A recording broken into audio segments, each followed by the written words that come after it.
সম্মানিত উপস্থিতি, আজকের আলোচনাটা একটু ব্যতিক্রম করে আমি করতে চাচ্ছি, কারণ এই এলাকায় বেশ কিছু মাহফিলে আমি বিশেষ বা দ্বিতীয় বক্তা হিসেবে ছিলাম, আলোচনা হয়েছে পুরুষদের পক্ষে অনেক, কিন্তু আজকের আলোচনাটা আমি টোটালটাই করতে চাচ্ছি মা বোনদেরকে নিয়ে। এবং আজকের আলোচনার বিষয় আমার কাছে এ যাবত নোট আসছে 7 প্রকার।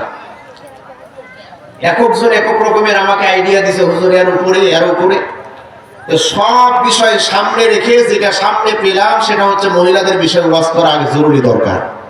কথা বলেন, কথা ঠিক কিনা? কারণ আজকে আপনার আমার সংসারে শান্তি আসবে ঠিক তখন, আপনার আমার ঘরে বউরা ভালো হবে যখন। কথা বলেন, কথা ঠিক কিনা?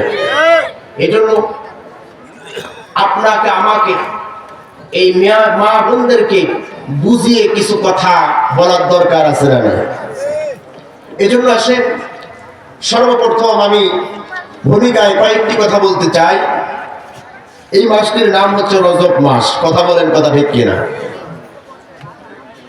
এই মাসে আল্লাহ রাব্বুল আলামিনের বন্ধু, আপনার আমার কলিজার টুকরা নবী জনাবে মুহাম্মদ রাসূলুল্লাহ সাল্লাল্লাহু আলাইহি ওয়াসাল্লাম, তিনাকে দুনিয়া থেকে আরশে আজিম পর্যন্ত মেহমান বানিয়ে নিয়ে গিয়েছেন যিনি, একটু আওয়াজ করে বলেন তার নাম কি? সকলে বলেন নাকি? আল্লাহ রাব্বুল আলামিন মেহমান বানিয়ে নিয়ে গেলেন। আল্লাহ রাব্বুল আলামিন যা কথা বলার কথা বললেন, আপনার আমার জন্য মেরাজ হিসাবে নামাজ দিলেন। কথা বলেন, কথা ঠিক কিনা? নামাজ দিয়ে নবীজি চলে আসলেন, উম্মতদেরকে বললেন নামাজ কায়েম করো। উম্মতেরা নামাজ কায়েম করে কিনা? আমার ভাইরা, নবীজি যখন জান্নাত এবং জাহান্নাম যখন দেখতেছিলেন, নবীজিকে জান্নাত এবং জাহান্নাম যিনি দেখাচ্ছিলেন তিনি হচ্ছেন ফেরেশতা জিবরাইল আলাইহিস সালাতু ওয়াস সালাম। বলেন সুবহানাল্লাহ।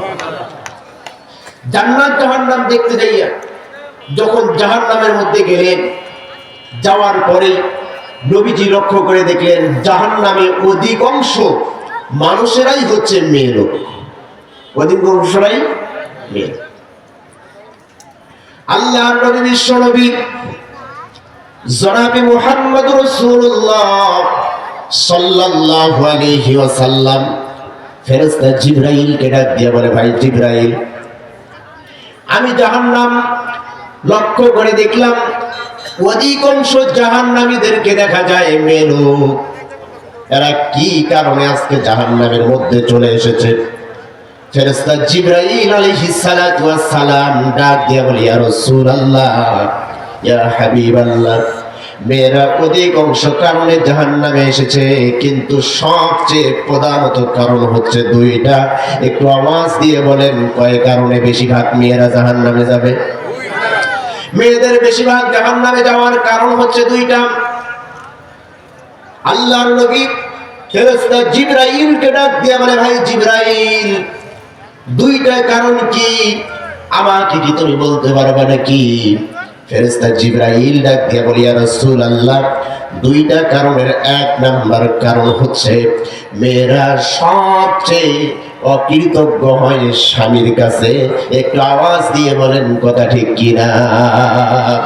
আমার ভাইরা, আজকে স্বামীর কাছে মেয়েরা বেশিরভাগ অকৃতজ্ঞতা প্রকাশ করার কারণে মেয়েরা অধিকাংশ মেয়েরা জাহান্নামে যাবে। এটা ঘোষণা দিয়েছেন কে? অতএব মা বোনদের দিকে দৃষ্টি আকর্ষণ করে বলতে চাই, স্বামীর খেদমত করার দরকার বলেন তো আছে না? আমার ভাইরা, 2 নাম্বার, আল্লাহর নবী যখন জিজ্ঞাসা করলেন, ভাই জিবরাইল, 2 নাম্বার কারণটা কি? আপনি কি আমাকে বলে দিবেন নাকি?